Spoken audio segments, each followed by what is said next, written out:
Good morning everyone. आज हम chapter number first पढ़ने वाले हैं कक्षा 8 का, जिसका नाम है परिमेय संख्याएं। क्या नाम है? परिमेय संख्याएं। इनको इंग्लिश में बोलते हैं रेशियोनल नंबर, परिमेय संख्याएं। तो परिमेय संख्याएं जानने से पहले हमें यह पता होना चाहिए कि संख्याएं क्या होती है। संख्याएं दो प्रकार की होती है। संख्याएं कितने प्रकार की होती है?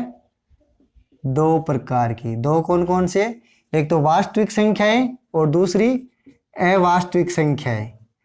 दूसरी कौन सी? अवास्तविक संख्याएं। वास्तविक संख्याओं को इंग्लिश में बोलते हैं रियल नंबर और अवास्तविक संख्याओं को बोलते हैं इमेजिनरी नंबर, काल्पनिक अवास्तविक संख्याएं। इनको बोलते हैं इमेजिनरी, समझ गए? Imaginary number. और ये होते हैं रियल नंबर। हमारे सिलेबस में कौन से हैं? Real number, real number. अब देखो रियल नंबर क्या होते हैं। रियल नंबर वो होते हैं जैसे 2 हुआ, 4 हुआ, जो भी संख्या दे रखी है वो क्या है? रियल नंबर होते हैं, 0 से आगे। ठीक है। तो देखो रियल नंबर भी बहुत से प्रकार के होते हैं। जैसे मैंने टाइप्स ऑफ रियल नंबर, पहला प्रकार आता है नेचुरल नंबर। कौन सा? नेचुरल। नेचुरल को हिंदी में क्या बोलते हैं? नेचुरल को बोलते हैं प्राकृत संख्याएं। कौन सी संख्याएं? प्राकृत संख्याएं। पहले नंबर पे आती है प्राकृत संख्याएं, रियल नंबर। रियल नंबर को बोलते हैं प्राकृत संख्याएं। अब प्राकृत संख्याएं क्या होती है बच्चों? प्राकृत संख्याएं ये होती हैं जो 1 से स्टार्ट होती हैं, 1 से चालू होती है। जैसे 1, 2, 3, 4 ऐसे अनंत तक। क्या हो गया? ये होगी प्राकृत संख्या। प्राकृत संख्याओं के बाद में क्या आता है? पूर्ण संख्याएं। कौन सी आती है? पूर्ण संख्याएं। पूर्ण संख्याएं, इनको बोलते हैं वोल नंबर्स, WHOLE आगे NUMBR, वोल नंबर्स। पूर्ण संख्याएं क्या होती हैं बच्चों? पूर्ण संख्याएं 0 से स्टार्ट होती। कहाँ से स्टार्ट होती है? 0, 1, 2, 3 ऐसे अनंत तक। अब मैं आपको ये पूछूं कि प्राकृत संख्या और पूर्ण संख्या में क्या फर्क है, तो आप ये बताओगे प्राकृत संख्या 1 से स्टार्ट होती है और पूर्ण संख्या 0 से स्टार्ट होती है। और एक मैं आपको क्वेश्चन पूछूं, क्या सभी प्राकृत संख्याएं पूर्ण संख्याएं हैं? All natural numbers are whole numbers. क्या ये सही है? तो इसका आंसर क्या होगा? हाँ सही है। क्योंकि देखो नेचुरल नंबर कहाँ से स्टार्ट है? 1 से, और पूर्ण संख्या कहाँ से स्टार्ट है? 0 से। तो देखो इसमें सारे आ जाते हैं ना, 1, 2, 3, 4 से अनंत तक। और इसका उल्टा पूछूं मैं आपको, क्या सभी पूर्ण संख्याएं प्राकृत संख्याएं हैं? तो इसका आंसर क्या होगा? नहीं है। क्यों नहीं है बच्चों? देखो पूर्ण संख्याएं है ना, वो तो 0 से स्टार्ट होती है और प्राकृत संख्याएं 1 से स्टार्ट होती है। तो देखो 0 बच गया ना, तो सभी पूर्ण संख्याएं प्राकृत संख्याएं नहीं है। इसका आंसर ये होगा। ठीक है। इसके बाद में कौन सी संख्या आती है? पूर्ण के बाद में आती है पूर्णांक। कौन से? पूर्णांक। पूर्णांक बोले तो कौन से होते हैं? देखो ये 0 से था ना, 0, 1, 2 ऐसे अनंत तक।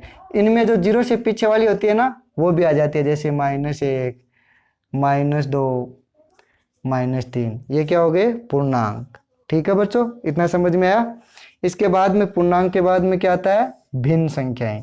कौन सी आती है? भिन्न। भिन्न भी क्या है? एक रियल नंबर है। जैसे 2/5 हुआ, 4/6 हुआ, ये सारे क्या हैं? भिन्न। देखो ये कैंसिल भी हो रहा ना 2 से, और ये 3 से, 2/3 हो गया भिन्न।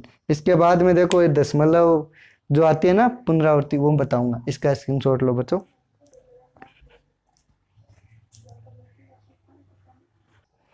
तो अब हम आगे बात करते हैं वास्तविक संख्या। जो परिमेय संख्या होती है ना, वो वास्तविक संख्याओं का ही एक भाग है। जैसे वास्तविक संख्या कितने, इसमें क्या आ जाएगा फिर आगे? अपरिमेय संख्याएं और परिमेय संख्याएं। अपरिमेय संख्याएं और परिमेय संख्याएं, ये किसका भाग है? वास्तविक संख्याओं का ही है। परिमेय संख्याएं। परिमेय संख्या को क्या बोलते हैं? रेशियोनल नंबर। कौन से नंबर? रेशियोनल नंबर। और इस चैप्टर में भी हम क्या पढ़ेंगे? परिमेय संख्याएं। और दूसरा क्या है? अपरिमेय संख्याएं, इरेशनल नंबर। इरेशनल नंबर, समझ गए बच्चों? तो देखो परिमेय संख्याएं क्या होती है, इसके बारे में मैं आपको इसमें बताने वाला हूं। तो देखो परिमेय संख्याएं वे संख्याएं होती है जिनको P बटा Q के रूप में लिखा जा सके, P बटा Q के रूप में लिखा जा सके, ऐसी संख्याओं को क्या कहते हैं? परिमेय संख्याएं। और इसमें Q का मान है ना कभी भी 0 नहीं लेते, मतलब अंश बटा हर के रूप में लिखा जा सके, ऐसी संख्या को क्या कहते हैं? परिमेय संख्याएं कहते हैं। और जिसमें हर का मान कभी भी 0 नहीं होता है। इतनी बात याद आ जाएगी बच्चों, Q equal not 0। Rational number मतलब जिसमें Q का मान कभी भी 0 नहीं होता, डिनोमिनेटर का वैल्यू हमेशा 0 के अलावा होती है, कुछ ना कुछ, 0 कभी भी नहीं होती। ठीक है, तो इतना समझ में आया। जैसे कोई संख्या मैं दूं आपको 5, परिमेय संख्या का एग्जाम्पल मैं बताऊं कि 5 क्या परिमेय संख्या है, तो आप क्या बताओगे?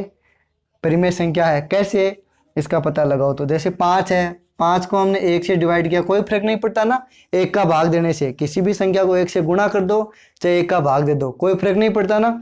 तो इसमें 1 का भाग दे के देखा तो 5 बटा 1 सेम का सेम है ना। तो इसमें मैं पूछूं P का मान, P का मान तो आप बताओगे 5 और Q का मान 1। जैसे P की वैल्यू 5 और Q की वैल्यू 1, तो 5 एक परिमेय संख्या है। इसके बाद में जैसे मैं आपको पूछूं कि √4 परिमेय संख्या है या नहीं, जिसका रूट निकलता हो वो क्या होती है? परिमेय संख्या होती है। तो इसका 4 का निकालेंगे रूट तो क्या होगा? 2। तो 2 क्या परिमेय संख्या है या नहीं? सेम ऐसे ही चेक करेंगे, 2/1। तो देखो P का मान तो 2, Q का मान 1। इतना समझ में आया बच्चों? तो जो संख्याएं P बटा Q के रूप में लिखी जाए, ऐसी संख्या को क्या कहते हैं? परिमेय संख्याएं। इतना समझ में आया? स्क्रीनशॉट लो। तो दोस्तों आपको वास्तविक संख्याओं के बारे में पता चला।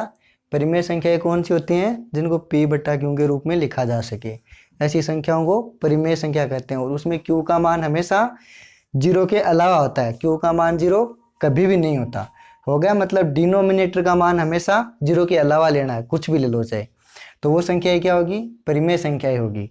तो अगर आपको ये चैप्टर समझ में आया हो तो अगले वीडियो में मैं आपको जो 1.1 एक्सरसाइज है ना वो सोल्व करवाऊँगा। तो अगला वीडियो ज़रूर देखें, उसमें आपकी मैं जो एक्सरसाइज है वो पूरी सोल्व करवाऊँगा। अगर ये वीडियो आपको अच्छा लगा और कुछ भी पसंद आया हो और समझ में आया हो तो प्लीज़ हमारे चैनल को सब्सक्राइब करें तथा लाइक ज़रूर करें। धन्यवाद दोस्तों।